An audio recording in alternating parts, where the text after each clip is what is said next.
Everyone, आपका स्वागत है जो आज हम देख रहे डीएमएमएस हैं मेडिकल एंड नर्सिंग एकेडमी।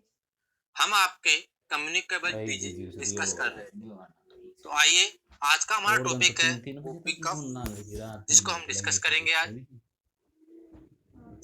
सबसे पहले इसका कॉजेटिव ऑर्गेनिज्म क्या है, कॉजेटिव हूपिंग एजेंट क्या है, आपका आंसर होना चाहिए बोर्डेटेला पर्टुसिस। बोर्डेटेला पर्टुसिस जो कि एक बैक्टीरिया है। तो आपका इसका पॉजिटिव एजेंट क्या हुआ, एक बैक्टीरिया हुआ टेला पर्टुसिस। अगर मैं बात करूँ आपके स्मॉल पॉक्स, चिकन पॉक्स, आज का था यार कौन उठा आपका मीजल्स, 10 मिनट में आटा लगा देंगे। इनका जो पॉजिटिव एजेंट होता है वेरियोला, जो कि आपके स्मॉल पॉक्स का है। चिकन पॉक्स का आपका होता है वेरिसेला जोस्टर, और आपका मीजल्स का आरएनए पैरामिक्सोवायरस, आरएनए पैरामिक्सोवायरस। तो ये आपके कुछ डिजीज थे और उनके पॉजिटिव एजेंट थे। हम आपका देख के एक बार हुपिंग कफ का जो पॉजिटिव एजेंट है बोर्डेटेला पर्टुसिस है, जो एक बैक्टीरिया है। मैं कह सकता हूँ कि जो आपका हुपिंग कफ है एक बैक्टीरियल डिजीज है।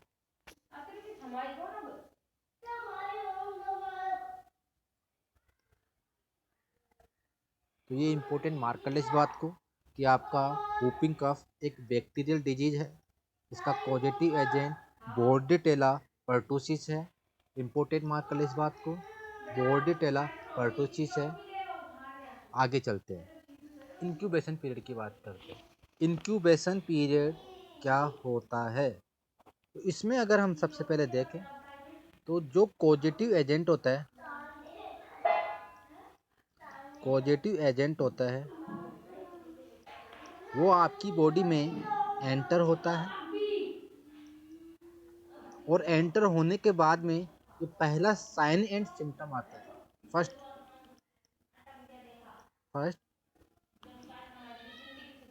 सिम्टम आता है। तो फर्स्ट साइन एंड सिम्टम आने तक का जो समय है यह आपका इंक्यूबेशन पीरियड कहलाता है। मेरा मतलब एजेंट की एंट्री से लेके फर्स्ट साइन एंड सिम्टम आने तक का पीरियड क्या कहलाता है? इंक्यूबेशन पीरियड कहलाता है। अगर मैं बात करूँ आपके हुपिंग कफ की, तो हुपिंग कफ के लिए जो इंक्यूबेशन पीरियड होता है ये 7 से 14 दिन तक होता है। 7 से 14 दिन तक इसका इंक्यूबेशन पीरियड होता है। इसको आप स्टार मार्क कर ले।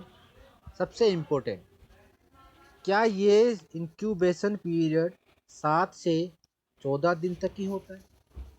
क्या ये बढ़ सकता है?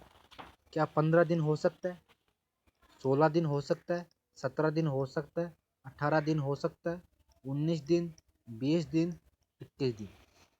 अगर मैं इस इंक्यूबेशन पीरियड की बात करूँ तो ये आपका बढ़ते बढ़ते 21 दिन तक भी हो सकता है। लेकिन ये आगे नहीं होगा किसके? 21 दिन के। मतलब नॉट मोर देन 21 डेज और 3 वीक्स। हुपिंग कफ का सोर्स ऑफ इन्फेक्शन की बात करते हैं।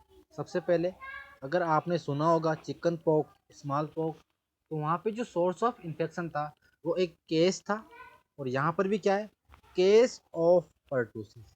एक कम्युनिटी होगी, जैसे कि ये आपकी कम्युनिटी के लोग हैं सबके, जो कि अभी हेल्थी है, इनको किसी प्रकार का कोई डिजीज नहीं है, लेकिन एक पर्टुसिस का पेशेंट यहाँ पे आ गया और इस पर्टुसिस के पेशेंट ने इनको डिजीज कर दी, इनको इन्फेक्टेड कर दिया।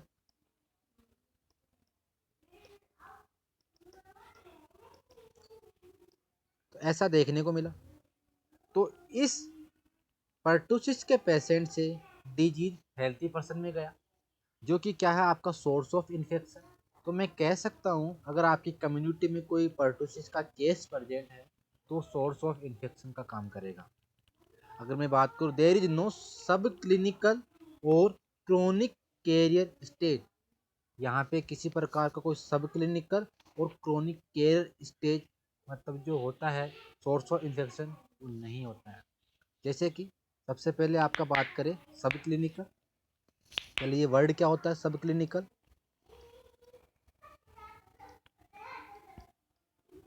सब क्लिनिकल और एक होता है आपका क्लिनिकल।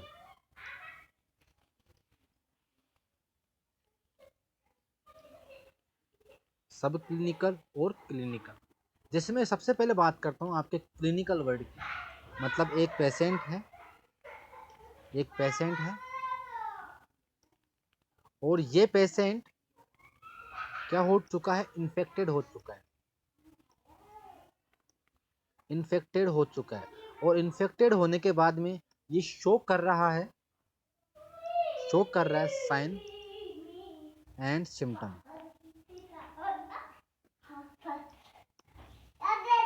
अगर ये शो करता है साइन एंड सिम्टम तो ये एक क्या हुआ आपका क्लिनिकल केस। ये क्या हुआ आपका एक क्लिनिकल केस। अब अपने बात करते हैं सब क्लिनिकल केस की। एक पेशेंट है, ठीक है, अगर मैं इसकी बात करूं ये भी इन्फेक्टेड है, और ये इन्फेक्टेड है बट ये शो नहीं कर रहा है आपके sign and symptom, but not show sign and symptom. तो ये आपका क्या हुआ सब क्लिनिकल स्टेज। ये क्या हुआ आपका सब क्लिनिकल स्टेज। तो जो आपका सोर्स ऑफ इन्फेक्शन होगा वो सब क्लिनिकल स्टेज नहीं होता है यहाँ पे पर्टुसिस में। एक इम्पोर्टेंट बात, क्रोनिक कैरियर स्टेज। क्या होती है क्रोनिक कैरियर स्टेज?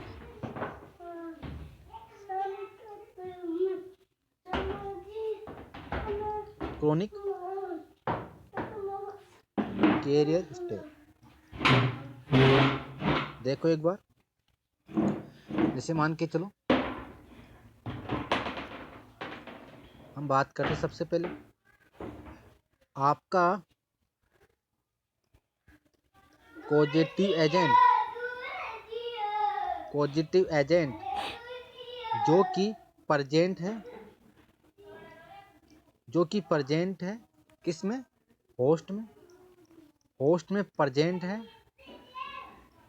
बट ये डिजीज कोज नहीं कर पा रहा है, but not cause disease, but ये डिजीज कोज नहीं कर पा रहा है।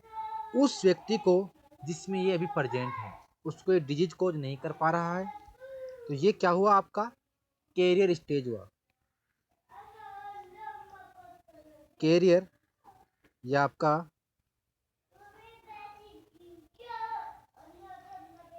कैरियर स्टेज हुआ, मतलब जिसमें पॉजिटिव एजेंट प्रेजेंट है उसको तो किसी प्रकार का डिजीज नहीं हो रहा है, लेकिन ये आगे इस डिजीज को फैलने में मदद जरूर कर रहा है, तो वो आपका कैरियर स्टेज हुआ।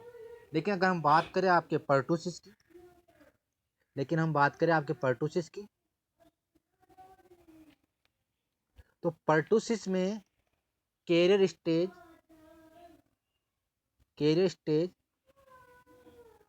डोंट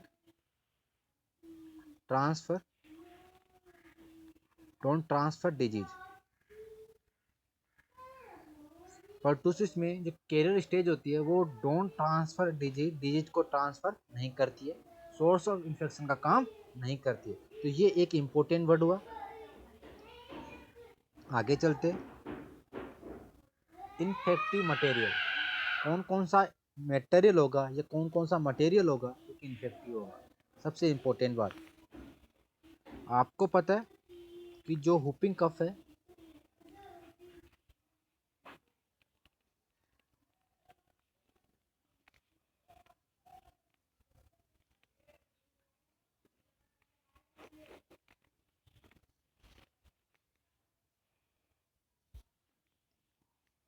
ठीक है, एक डायग्राम है। जो आपका bacteria present in nasopharyngeal bronchial secretion, जो आपका बैक्टीरिया होगा वो प्रेजेंट होगा नेजोफेरिंजियल, मैं कह सकता हूँ कि आगे ब्रोंकस के अंदर, bronchus.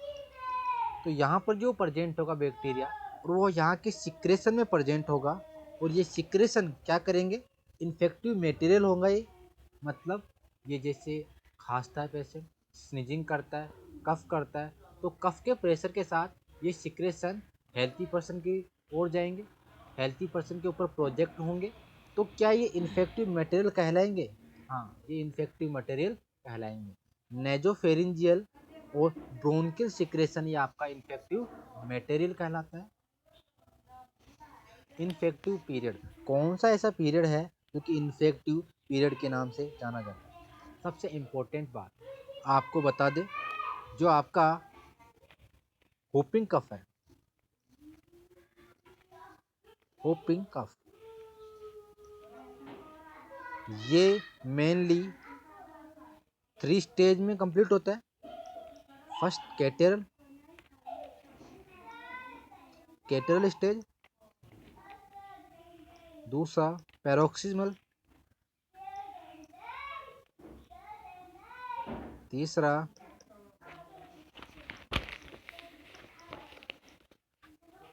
Convalescent stage, convalescent stage. तो ये आपका जो होपिंग कफ होता है, ये तीन स्टेज में पूरा होता है। सबसे इंपॉर्टेंट बात, whooping cough is most infectious during catarrhal stage. जो आपका होपिंग कफ होता है वो मोस्ट कौन सी स्टेज में इन्फेक्शियस होता है? तो आपका आंसर क्या होना चाहिए? कैटेरल स्टेज। ये इंपॉर्टेंट मार्क कर ले आप इसको। होपिंग कफ कौन सी स्टेज में ज़्यादा इन्फेक्शियस होता है? तो सर कैटेरल स्टेज में, कैटेरल स्टेज में। ये आपके तीनों स्टेज है, catarrhal stage, paroxysmal stage, convalescent stage, ठीक है। और अगर मैं बात करूँ आपकी कैटेरल स्टेज की, तो ये इसका ड्यूरेशन कितना होता है? 10 डेज। 10 डेज का मतलब मैं मान सकता हूँ कि लगभग 2 वीक, 2 वीक। पैरोक्सिस्मल स्टेज की अगर मैं बात करूँ, तो जो इसका ड्यूरेशन है 2 to 4 वीक, 2 से 4 वीक आपको बताना है। और जो कॉन्वलेसेंट स्टेज है, इसका ड्यूरेशन 1 to 2 वीक आपको बताना है। सबसे इम्पोर्टेंट बात, अगर मैं यहाँ पे 2 वीक ले लूँ आपकी कैटेरल की, आपका 2 to 4 वीक ले लूँ मैं आपका पैरोक्सिस्मल स्टेज की, और 1 से 2 वीक ले लूँ मैं आपका कॉन्वलेसेंट स्टेज की, तो ध्यान से सुनना, टोटल 8 वीक और 6 वीक। मतलब जो आपकी डिजीज होती है, जो आपकी डिजीज कंडीशन होती है, वो लगभग 6 to 8 वीक होती है। जो डिजीज कंडीशन होती है आपके होपिंग कफ की, वो लगभग 6 to 8 वीक होती है। आगे चलते हैं, सेकेंडरी अटैक रेट की बात करें। इंपॉर्टेंट बात, secondary attack rate. Secondary attack rate से अपना मतलब है, हिंदी में मैं बात करूं, दूसरों को होने की संभावना, दूसरों को होने की संभावना आपके क्या कहलाती है? Secondary attack rate. अगर मैं आपके बात करूं सबसे पहले इसका पर्टूसिस का,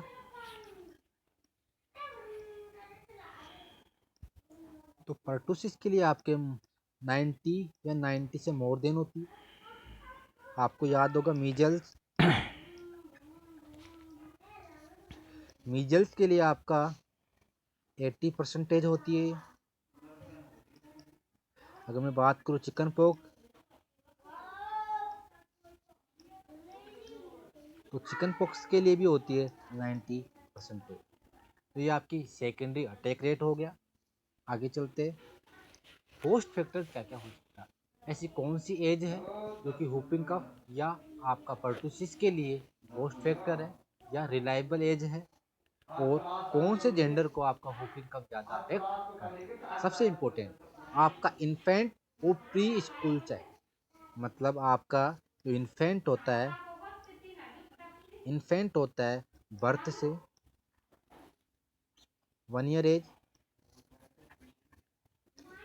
जन्म से 1 साल तक का बच्चा आपका क्या इन्फेंट, और आपका प्री स्कूल चाइल्ड,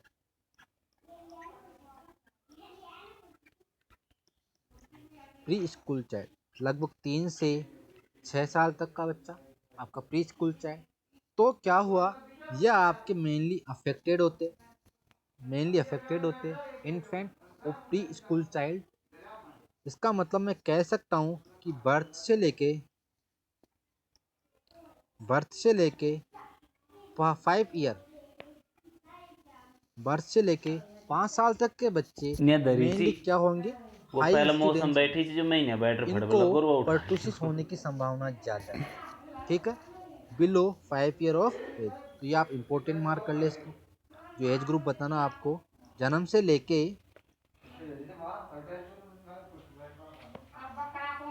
बर्थ से लेके 5 साल तक के बच्चे मेनली क्या होंगे, हाई इंसिडेंस होंगे। इनको पर्टुसिस होने की संभावना ज़्यादा है, ठीक है, बिलो 5 ईयर ऑफ एज। तो ये आप इम्पोर्टेंट मार्क कर ले इसको।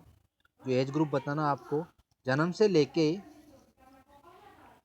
5 साल तक के जो बच्चे हैं वो मेनली हाई इंसिडेंस वाले बच्चे होंगे, जिनको हो सकता है पर्टुसिस या whooping कफ। अब जेंडर की बात करते हैं। सबसे पहले जेंडर में इंसिडेंस एंड फेटेलिटी। तो इंसिडेंस का मतलब होता है आपकी जो new case, fatality rate more in female compare to male children. मतलब मैं अगर मैं बात करूँ आपका, एक होता है इंसिडेंस और एक होता है फेटेलिटी रेट।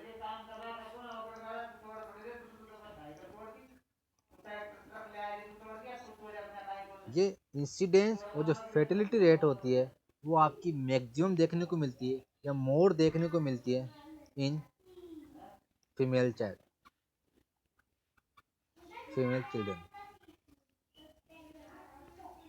कहने का मतलब फीमेल मोर देन मेल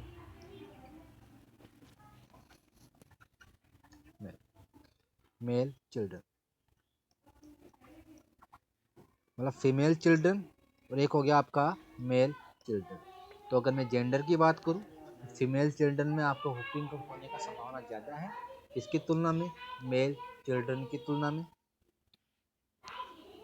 आगे देखते हैं, हम इम्यूनिटी की बात करते हैं।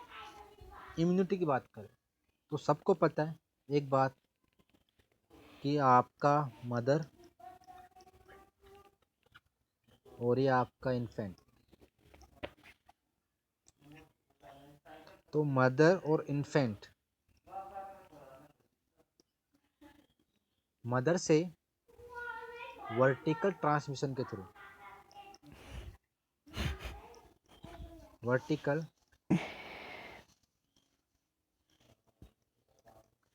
के थ्रू एंटीबॉडी इन्फेंट में आती है, फीटस में आती है। तो क्या वो एंटीबॉडी आपकी पर्टुसिस से बचाव कर सकती है, पर्टुसिस से लड़ सकती है? तो आपका आंसर होगा maternal immunity does not protect from आपके पर्टुसिस या हुपिंग कफ से। आपका हुपिंग कफ से मैटरनल इम्यूनिटी नहीं बचाती है, प्रोटेक्ट नहीं करती है। दूसरी बात, neither vaccination nor infection provide long term immunity. ना ही आपका वैक्सीनेशन और ना ही आपका इन्फेक्शन लॉन्ग टर्म इम्यूनिटी प्रदान करता है। कहने का मतलब आपको पता होगा,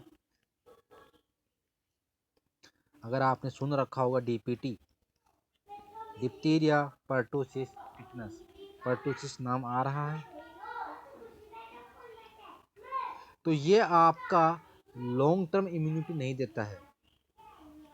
लॉन्ग टर्म इम्यूनिटी या मैं कह सकता हूँ doesn't provide long term immunity provide नहीं करता है। ठीक है। अगर मैं एनवायरमेंटल फैक्टर की बात करूँ, आप सबको पता होगा वो कम्युनिकेबल डिजीज जो कि किससे स्प्रेड होती है,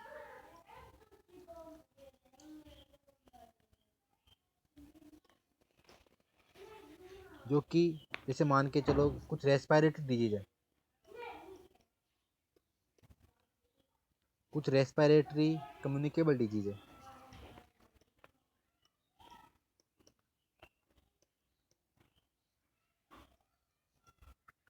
जैसे मैं उनके नाम लिख देता हूँ एक बार, क्या क्या हो सकता है आपका, स्मॉल पॉक्स, चिकन पॉक्स,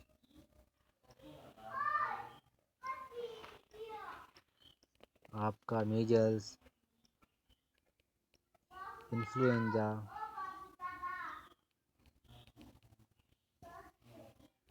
आपका हुपिंग कफ,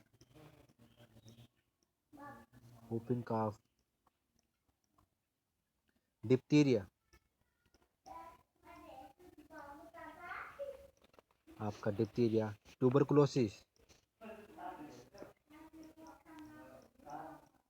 और आपका हो सकता है acute respiratory disease, acute respiratory disease,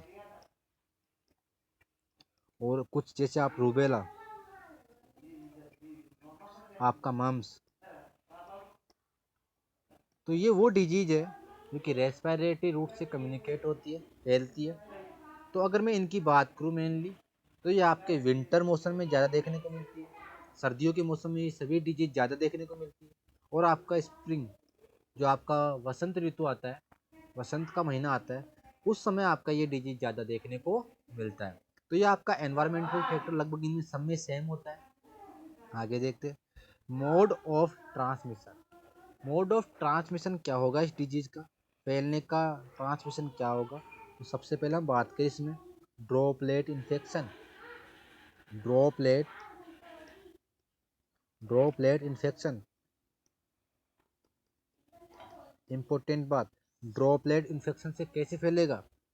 जैसे मैं कह दूँ ये एक हेल्थी मैन है, और ये आपका एक पर्टुसिस का पेशेंट है। अब ये पर्टुसिस का पेशेंट स्नीजिंग कर रहा है, कफ कर रहा है, या इसे बात कर रहा है, तो जो ड्रॉपलेट या ड्रॉप्स थे वो इस हेल्थी पर्सन के ऊपर प्रोजेक्ट होंगे, इसके ऊपर आके गिर जाएंगे, चिपक जाएंगे जो भी है, और ये इसके ऊपर आकर गिरेंगे। तो मुझे एक चीज़ बताओ, उस सिक्रेशन में प्रेजेंट था आपका बोर्डेटेला पर्टुसिस, और बोर्डेटेला पर्टुसिस बैक्टीरिया उसमें प्रेजेंट था, इसको कोज कर सकता है क्या, हुपिंग कफ। क्योंकि आपको सबको पता है जो सेकेंडरी अटैक रेट है वो क्या है, मोर देन या इक्वल टू 90%। ठीक है। तो इसको हुपिंग कफ होने की संभावना ज़्यादा है। ये ड्रॉपलेट इन्फेक्शन इस बीमार पेशेंट के प्रेशर से सीधे इसके ऊपर प्रोजेक्ट कर दिए गए, और इनके जो बीच की दूरी, अगर मैं स्टैंडर्ड बुक की बात करूँ तो 30 टू 60 सेंटीमीटर तक होनी चाहिए, और ये दूरी अगर प्रैक्टिकली देखा जाए तो 1 मीटर तक होती है। और अगर मैं इस ड्रॉप्स की बात करूँ कि ये कितने माइक्रोमीटर की ड्रॉप्स होगी, तो लेस देन 5 माइक्रोमीटर की ड्रॉप्स होगी, क्योंकि यहाँ पर इनमें पड़ी है। ये देखो, आप देख सकते हो ड्रॉप, ये लगभग लेस देन 5 माइक्रोमीटर की ड्रॉप्स है, जो कि इन्फेक्टेड पर्सन से हेल्थी पर्सन की ओर जा रही है और कोज कर रही है हुपिंग कफ। डायरेक्ट प्रोजेक्ट हुई है प्रेशर से, किसके प्रेशर से, आपके इन्फेक्टेड पर्सन के प्रेशर से। तो ये क्या हुआ आपका ड्रॉपलेट इन्फेक्शन। एक होता है आपका डायरेक्ट कॉन्टेक्ट, जैसे कि आप उस पेशेंट के पास में बैठे हो, गले मिले हुए हो, उससे बात कर रहे हो, तो मैं कह सकता हूँ क्या ड्रॉपलेट इन्फेक्शन भी एक डायरेक्ट ट्रांसमिशन ही है। हाँ, आपका ड्रॉपलेट इन्फेक्शन भी एक डायरेक्ट ट्रांसमिशन ही है। उदाहरण के लिए जैसे एक होता डायरेक्ट ट्रांसमिशन, एक होता है इनडायरेक्ट। अगर मैं डायरेक्ट की बात करूं तो डायरेक्ट में आपका सबसे पहला देखने को मिलता है ड्रॉपलेट इन्फेक्शन।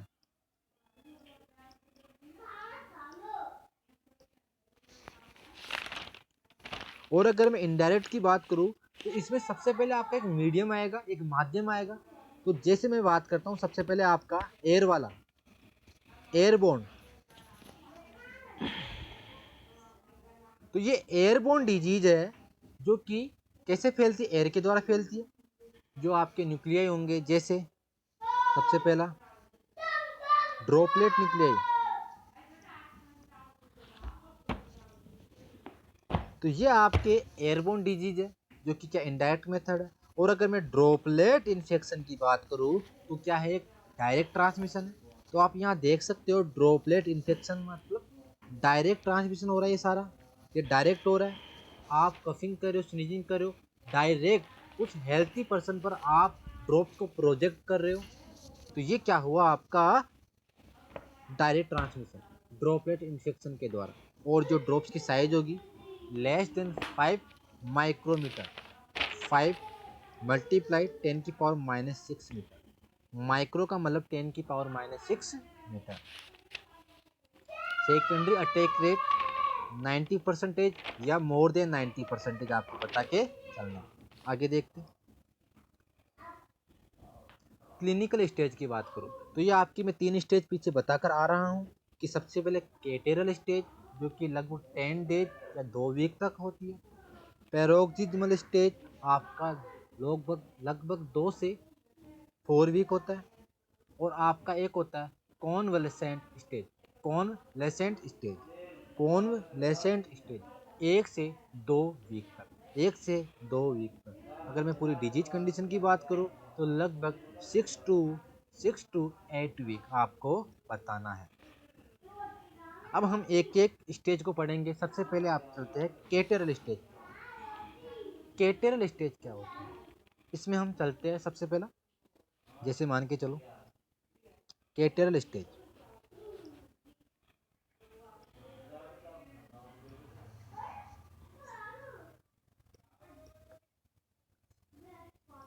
इम्पोर्टेंट कितने समय के लिए होती है? सबसे पहले सर 10 डेज के लिए। कितने समय के लिए होती है? सबसे पहले 10 डेज के लिए। और फीवर देखने को मिलता है या नहीं? बिल्कुल फीवर देखने को मिलता है। और मुझे एक चीज बताओ या मुझे एक बात बताओ कि जैसे पेशेंट है, पेशेंट विंटर मौसम में क्या हो रहा है, डिजीज का शिकार हो रहा है, या मैं कह सकता हूँ उसको पर्टूसिस हो रहा है। अगर ठंड में उसको पर्टूसिस हो रहा है तो इसका मतलब उसको कोल्ड हो रहा था, उसको कोल्ड भी होगा, कॉमन कोल्ड। और कोल्ड हो रहा है तो उसका जो नेजल म्यूकोसा है, जो नाक का जो म्यूकोसा है, वो क्या होगा? इन्फ्लाम होगा। म्यूकोसा इन्फ्लाम होगा। और अगर ऐसा देखने को मिलता है तो इसको आप बोलते चलते हो कोराइजा। मेरी बात समझ में आ रही है? आपका जो हुपिंग कफ या पर्टूसिस है, ये मेनली विंटर मौसम में देखने को मिलता है। और विंटर मौसम में अगर है तो इसको मतलब कोल्ड होगा, पेशेंट को कोल्ड होगा तो इसका मतलब जो नेजल म्यूकोसा है उसमें इन्फ्लामेशन देखने को मिलेगा, सूजन देखने को मिलेगी। और इसी को आप क्या बोलते हो? कोराइजा। कोराइजा देखने को मिलेगा। क्या मैं कह सकता हूँ स्नीजिंग देखने को मिलेगी?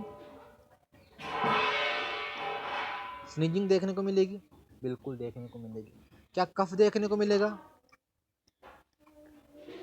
कफ देखने को मिलेगा। तो ये आपका यहाँ पे देख सकते हो लगभग 10 डेज की स्टेज होती है। स्नीजिंग देखने को मिलता है, कोराइजा देखने को मिलता है। एक होता है आपका फीवर। फीवर देखने को मिलता है, कफ देखने को मिलता है, और आपका देखने को मिलता है एनोरेक्सिया।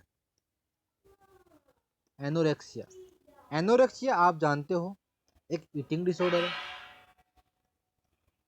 एक ईटिंग डिसऑर्डर एनोरेक्सिया आपने सुन भी रखा होगा साइकेट्री में। बुलिमिया नर्वोसा आपका ईटिंग डिसऑर्डर है, एनोरेक्सिया नर्वोसा एक ईटिंग डिसऑर्डर है। तो आप ये देख पाओगे केटरल स्टेज में उस पेशेंट में जिसको कि परटूसिस हुआ है, whooping कफ हुआ है। एक होता है मलेज। मलेज का मतलब होता है कि अप्रसन्नता होना, खुशी नहीं होना, नाखुश होना या बेचैनी होना। तो वो पेशेंट आपको देखने को मिलेगा कि उसको बेचैनी है, और अगर बेचैनी नाखुश है इसका अलावा वो रो रहा होगा, और रो रहा होगा मतलब टीयरिंग हो रही होगी। कंटिन्यूअस क्या देखने को मिलेगा? टीयरिंग, मतलब उसके आंसू आते रहेंगे कंटिन्यू। तो ये सभी आपके केटरल स्टेज में देखने वाले साइन एंड सिम्टम। एक इम्पोर्टेंट बात, अब आपके आगे पढ़ने वाले हैं पैरोक्सिस्मल स्टेज।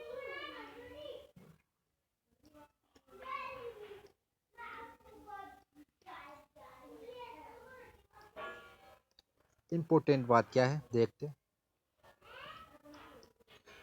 अगर मैं इस शब्द की तरफ जाऊं पैरोक्सिस्मल, और अगर मैं इसका हिंदी में मतलब निकलूं तो इसका हिंदी में जो मतलब होता है वो ये होता है सडन,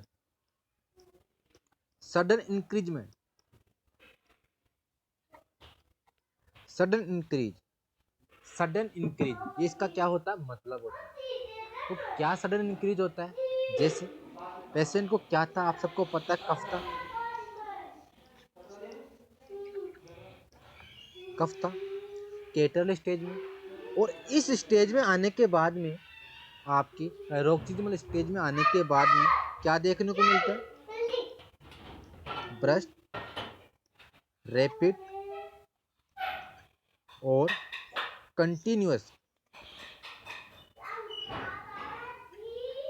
कंटिन्यूअस और आपका सीवियर कफिंग। मतलब जो कफ आपके केटरल स्टेज में नॉर्मल था वो अब यहाँ पर आकर सीवियर हो चुका है। जो कफ आपके केटरल स्टेज में नॉर्मल था, सीवियर नहीं था, वो यहाँ पर आकर आपका सीवियर में बदल गया है। यही आपका पैरोक्सिस्मल स्टेज है। पैरोक्सिस्मल स्टेज, इसमें देखो आप मस्ट ऑफ रैपिड कंजेक्यूटिव, मतलब एक के बाद एक consecutive cough follow by deep high pitch inspiration. जो आप इंस्पायरेशन करते हो, रेस्पायरेशन का अंतर श्वसन, तो उस अंतर्गत आपको क्या देखने को मिलेगा? डीप हाई पिच साउंड देखने को मिलेगी। आइए एक बार इसको समझते हैं।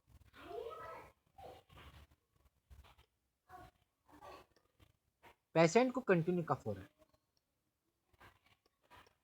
पेशेंट आपके सामने, और पेशेंट को कंटिन्यू क्या देखने को मिल रहा है? कफ देखने को मिल रहा है, कफ देखने को मिल रहा है। इंपॉर्टेंट, मुझे एक चीज बताओ, अगर इस पेशेंट को कंटिन्यू कफ देखने को मिल रहा है तो क्या इसकी बॉडी में ऑक्सीजन की कमी होगी? O2 decrease in body, O2 decrease in body, ऐसा कुछ देखने को मिलेगा। और क्या देखने को मिलेगा? अगर बॉडी में ऑक्सीजन की कमी होगी तो सबको पता है साइनोसिस देखने को मिलता है, साइनोसिस देखने को मिलेगा। तो साइनोसिस देखने को मिलेगा तो मैं कह सकता हूँ आपका ब्रेन अफेक्ट होगा, आपका ब्रेन का टिश्यू अफेक्ट होएगा, आपका रेस्पिरेटरी सेंटर अफेक्ट होएगा। तो मैं कह सकता हूँ अपनिया, अपनिया देखने को मिल सकता है। आपको क्या देखने को मिलेगा? अगर पेशेंट को कफ हो रहा है, कफ भी कौन सा वाला? सीवियर कफ, सीवियर कफ, सीवियर कफ देखने को मिलेगा तो O2 डिक्रीज होगी, अपनिया, अपनिया देखने को मिल सकता है। आपको क्या देखने को मिलेगा? अगर पेशेंट को कफ हो रहा है, कफ भी कौन सा वाला, सीवियर कफ, सीवियर कफ, सीवियर कफ देखने को मिलेगा तो O2 डिक्रीज होगी बॉडी के अंदर, और बॉडी में अगर O2 कम होगी तो साइनस भी देखने को मिलेगा, अपनिया देखने को मिलेगा। अब मुझे एक बात बताओ, आपका ऐसा कुछ बॉडी में हो रहा है तो क्या आपकी बॉडी उसके अगेंस्ट कोई प्रोटेक्शन नहीं करेगी? तो आपकी बॉडी क्या करेगी? अब एक प्रोटेक्टिव मैकेनिज्म काम में लेगी। आपकी बॉडी एक प्रोटेक्टिव मैकेनिज्म काम में लेगी, और वो प्रोटेक्टिव मैकेनिज्म है डीप हाई पिच इंस्पायरेशन। वो प्रोटेक्टिव मैकेनिज्म कौन सा है? आपका deep high pitch inspiration.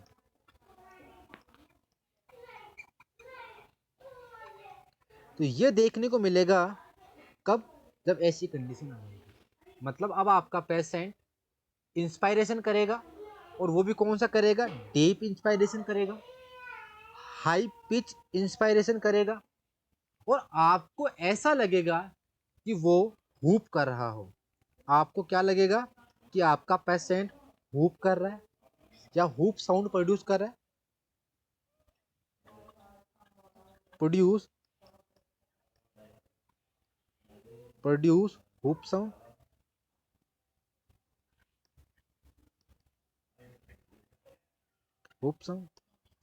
Hoop sound produce कर रहा है। आपको ऐसा लगेगा। कौन सी स्टेज में? पैरोक्सिज्मल स्टेज में हूप साउंड प्रोड्यूस कर रहा है। हूप का मतलब होता है ललकारना। हूप का मतलब होता है ललकारना, किसी को युद्ध के लिए ललकारना, ऐसा कुछ आपने देखा होगा। तो पेशेंट में हूप साउंड प्रोड्यूस होती है ऐसी कंडीशन में, और किस दौरान प्रोड्यूस होती है आप ये मार्क कर ले।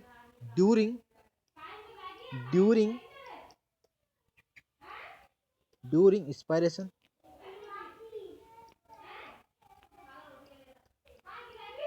हूप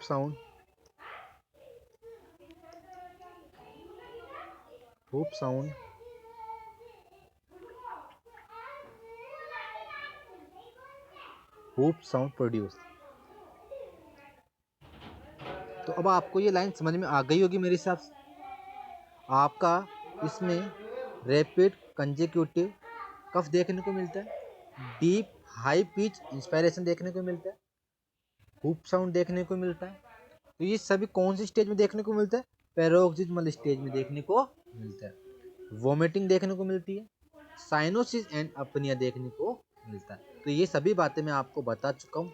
इंपॉर्टेंट मार्क कर ले, स्टार मार्क कर ले, पूछा जा सकता है। अब हम आगे चलते हैं आपकी कॉन्वलेसेंट स्टेज।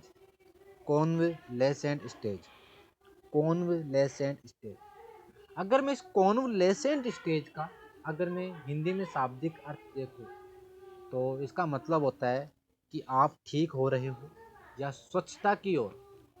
इसका मतलब होता है स्वच्छता की ओर आप ठीक हो रहे हो। तो कॉन्वलेसेंट स्टेज का मतलब होता है स्वच्छता की ओर आप पेशेंट रिकवर कर रहा है, ठीक हो रहा है। कितने समय के लिए होती है? 1 to 2 वीक, 1 से 2 वीक के लिए आपकी ये स्टेज होती है, ठीक है। और recovery from science and symptom, अब आपका पेशेंट साइंस एंड सिम्टम से रिकवर हो रहा है, ठीक हो रहा है, तो आप बोल सकते हो कॉन्वलेसेंट स्टेज। आपकी 3 स्टेज हो चुकी है। सबसे पहले अगर आपको पता है स्टेज, आपको मैं रिवाइज करवा देता हूँ। कैटल स्टेज होती है, कैटल स्टेज होती है, उसके बाद में आप इनको पढ़े सबको।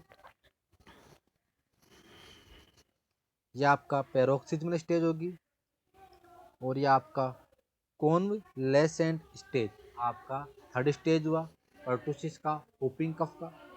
अब आगे देखते हैं कॉम्प्लिकेशन क्या क्या देखने को मिल सकता है। अगर मैं बात करूँ आपके होपिंग कफ की, तो जो होपिंग कफ की जो एज ग्रुप था, कौन से एज ग्रुप को अफेक्ट करता था? तो ये मेनली अफेक्ट करता था आपके कौन को बर्थ से लेके 5 ईयर तक, ये एज ग्रुप था। अब जन्म से लेके 5 साल तक के बच्चों को अगर ये अफेक्ट कर रहा है तो कौन से एज ग्रुप में मैक्सिमम कॉम्प्लिकेशन देखने को मिल सकते हैं? तो वो एज है लेस देन 6 मंथ। 6 महीने से जो छोटा बच्चा होता है उसमें जो कॉम्प्लिकेशन होते हैं वो मोस्ट फ्रिक्वेंटली होते हैं। ठीक है। चीफ कंप्लेन क्या क्या देखने को मिलती है आपको? ब्रोंकाइटिस, ब्रोंकोनिमोनिया और आपका ब्रोंकिएक्टासिस, ये आपकी चीफ कंप्लेन है, क्योंकि ये सभी आपके रेस्पिरेटरी से रिलेटेड है। अगर रेस्पिरेटरी से रिलेटेड तो ब्रोंकाइटिस, ब्रोंकोनिमिया, निमोनिया, ब्रोंकोएक्टासिस, तो ये सभी कॉम्प्लिकेशन हुए। और क्या क्या कॉम्प्लिकेशन हो सकते हैं?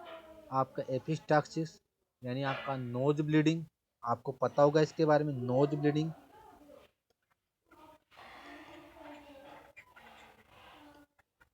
आपका हिमोप्टाइसिस, आपका हिमोपेटाइटिस मतलब जो आपका कफ होता है, कफ के साथ जो ब्लीडिंग होता है उसको हिमोप्टाइसिस बोलते हैं। पंचेट सेरेब्रल हेमरेज, आपका जो सेरेब्रल है उसमें पंचेट सेरेब्रल हेमरेज देखने को मिलेगा। और कभी कभी तो ये कन्वर्जन और कोमा भी कॉज कर सकते हैं। तो ये कुछ कॉम्प्लिकेशन हुए। इंपॉर्टेंट कॉम्प्लिकेशन आपका ब्रोंकाइटिस, आपका ब्रोंकोनिमोनिया और आपका ब्रोंको या ब्रोंकी एक्टासिस होगा। ये आपके कॉम्प्लिकेशन हुए। अब ब्रोंकाइटिस आपका देखने को मिलेगा और कभी कभी तो ये कन्वर्जन और कोमा भी कॉज कर सकते हैं। तो ये कुछ कॉम्प्लिकेशन हुए। इंपॉर्टेंट कॉम्प्लिकेशन आपका ब्रोंकाइटिस, आपका ब्रोंकोनिमोनिया और आपका ब्रोंको या ब्रोंकी एक्टासिस होगा। ये आपके कॉम्प्लिकेशन हुए। अब आगे देखते हैं आपका कंट्रोल, हुपिंग कफ पर कंट्रोल कैसे कैसे करें। मुझे एक बात बताओ, अगर कोई पेशेंट हुपिंग कफ से पीड़ित है तो क्या वो एक केस हुआ?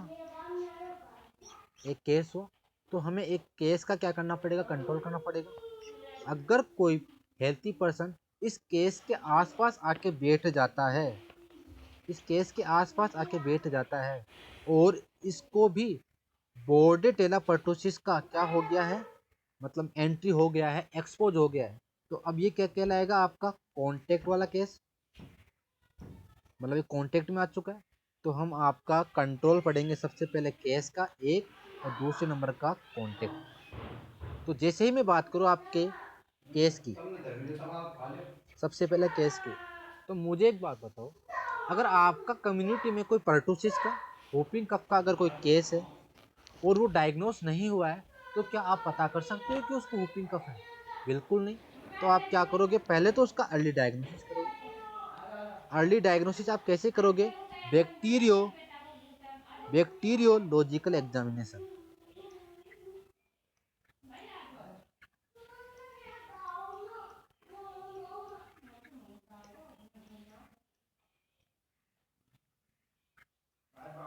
बैक्टीरियोलॉजिकल एग्जामिनेशन के थ्रू आप अर्ली डायग्नोसिस करोगे जिसका हुपिंग कफ। अब आप सबको पता है जो हुपिंग कफ है उसके लिए सेकेंडरी अटैक रेट कितना है?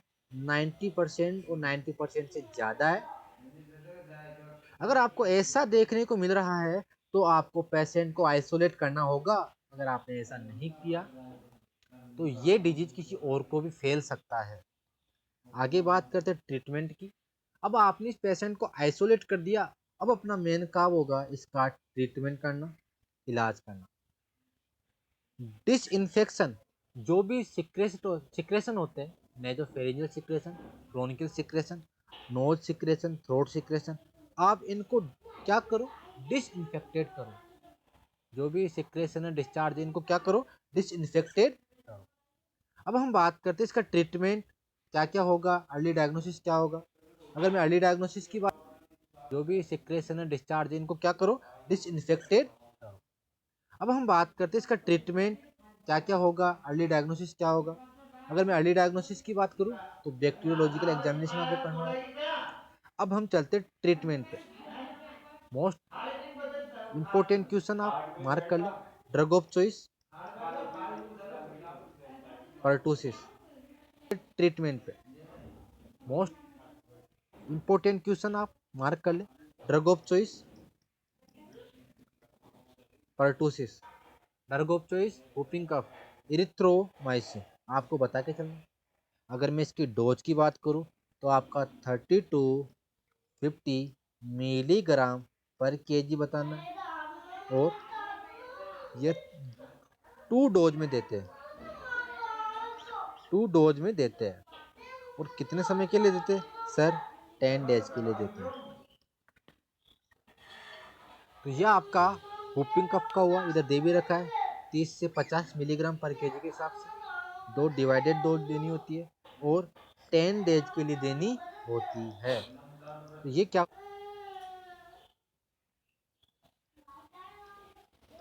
पर्टुसिस के पेशेंट के कांटेक्ट में आए हो तो आप उसको देख के चल सकते हो, क्या इरिथ्रोमाइसिन, क्या इरिथ्रोमाइसिन, या फिर अगर इरिथ्रोमाइसिन ऑप्शन में ना हो तो आप आंसर करके आ सकते हो एम्फीसिलिन।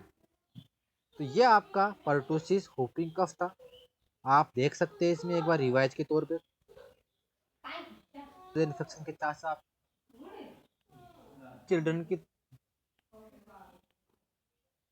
स्टेज आपका जो कफ होता है वो लॉन्ग टर्म के लिए, पेशेंट किसी को युद्ध के लिए बुला रहा हो तो ये आपका हुप साउंड प्रोड्यूस हो, हुपिंग कफ को 100 डे डिजीज भी कहते हैं, 100 डे डिजीज या 100 डेज कफ, इसको आप बोल के चलते हो 100 डेज कफ, 100 दिन का कफ आपको बोलना है। आगे चलते हैं,